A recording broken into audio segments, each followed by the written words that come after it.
So when starting a new project, it's usually best to have some sort of a plan or to get yourself organized. And what I typically like to do is to create a checklist of things that I'm going to need to do.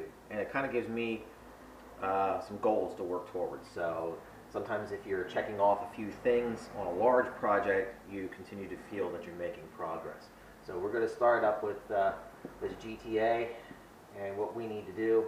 So I want to start out by gutting the interior here then today, because what we're going to do is restore as much of it as we can, but we're also trying to keep it within some type of a budget. So the seats themselves are not going to get recovered, though I have to remove them because we're going to be putting new carpet in the car, replacing the headliner, steering column, and the legs. So I'm going to go ahead and start putting together my list.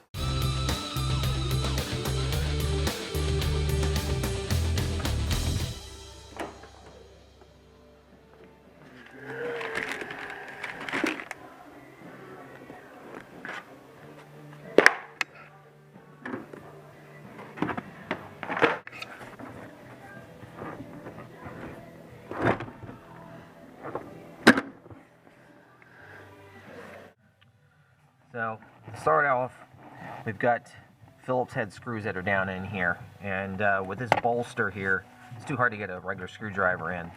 So my solution is to use a driver bit, a socket with extensions. So we're going to see how that works.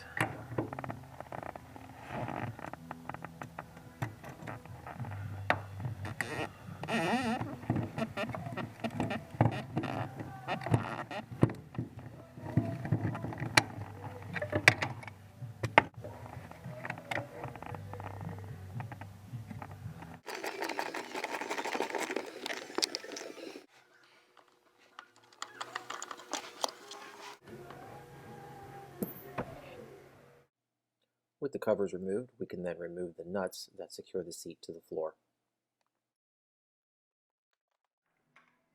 We'll also need to remove the holder for the shoulder harness, and that's simply just two Phillips head screws.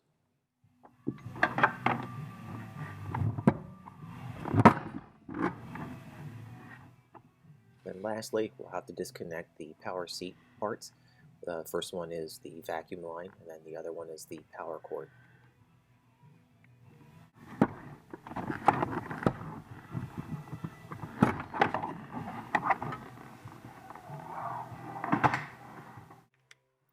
The rear seat is quite simple. It's simply just one bolt in the front to remove the seat.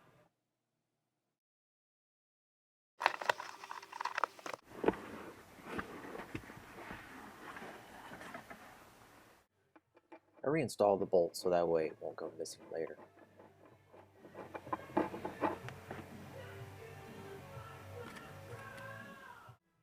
To remove the seat belt, you'll simply remove this cover, and then there is a Torx-headed bolt inside.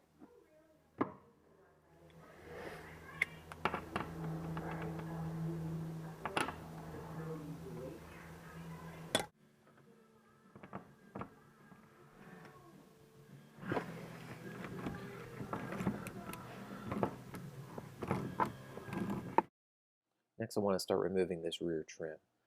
But part of that is having to remove this piece at the top that has one screw, but also has a clip that's hidden in behind.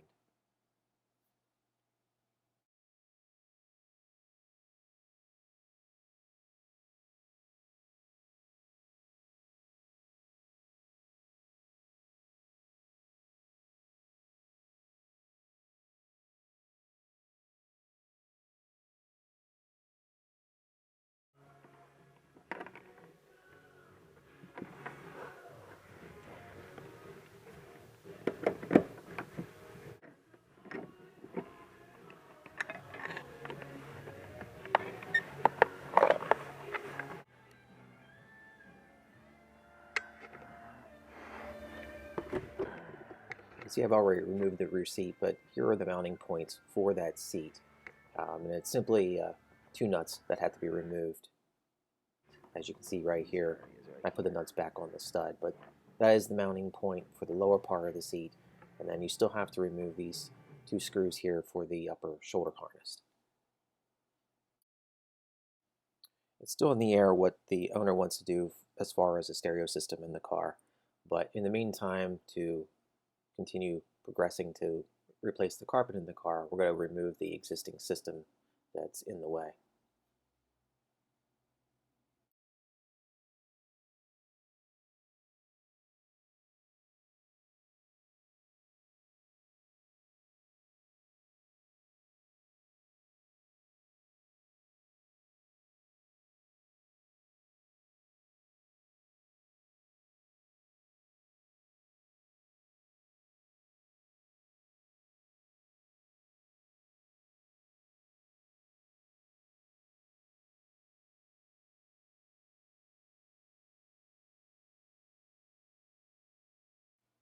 Found the storage box was in pretty rough shape. I think it was caused by the body shop trying to get access to the marker lamp.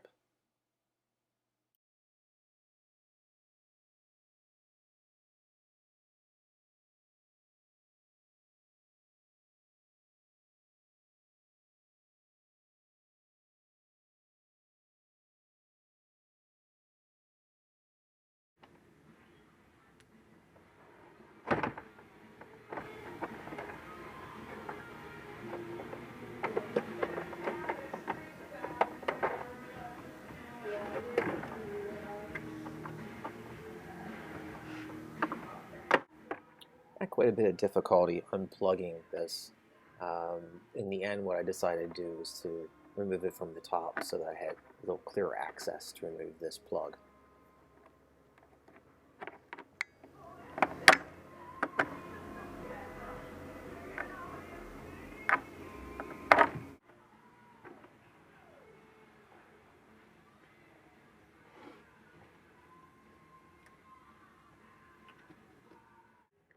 Next, I'm removing the cargo cover hardware.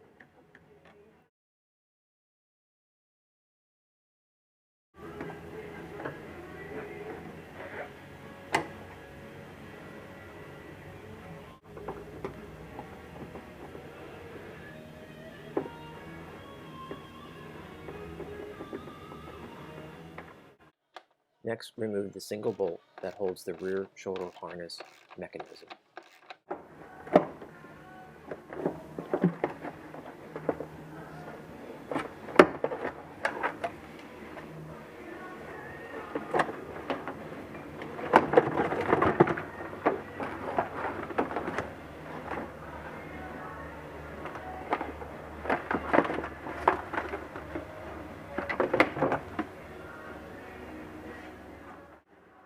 Looks like we're going to have to add this box to the list.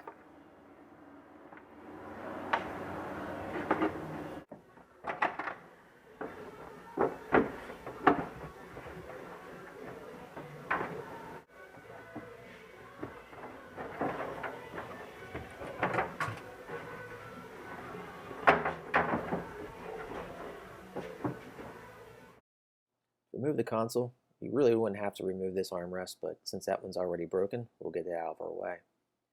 Never know what you'll find in a car.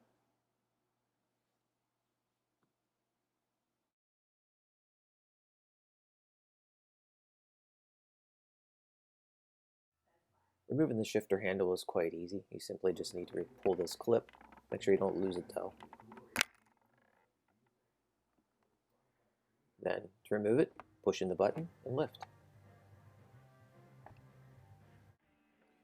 Simply pry a little bit on the cover and you can lift that off, and then just unplug the power window and the power mirror plugins, and then simply 2 bolts and you can lift this console out.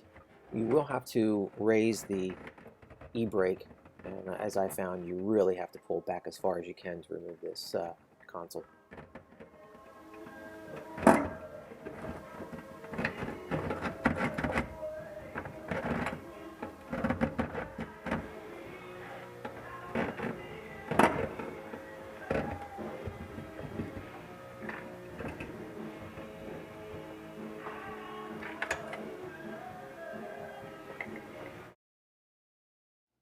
With everything out, we are now ready to remove the carpet. Just make sure you feed the power seat wires back through the carpet so you don't stretch or pull any of those lines out. You will find some of the insulation underneath is glued to the floor, so you will have to give it a pretty good tug in some of these areas to get this carpet removed.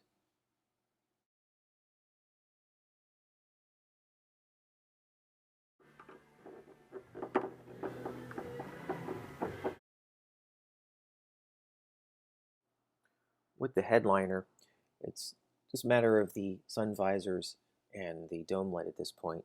Now, someone else has had this headliner down before. Normally there are 3 clips in the front that would mount this, and there was only one left that was actually holding the front to the roof.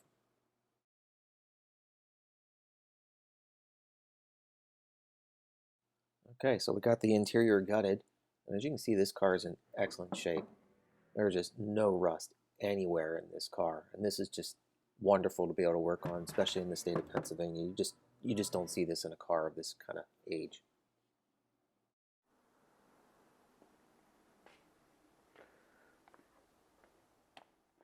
You can see I got everything tagged, and screws are taped along with the pieces. Here's the headliner. As you can tell, someone else has been here before. It's got some damage to it.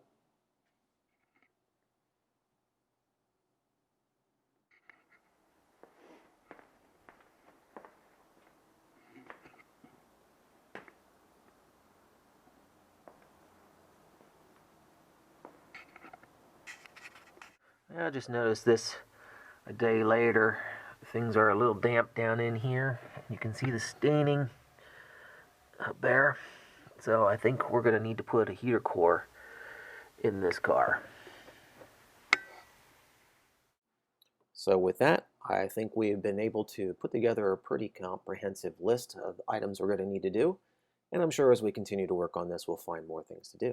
If you haven't already, please subscribe. Follow us on Instagram, and we hope to see you in the next video. Thanks for watching.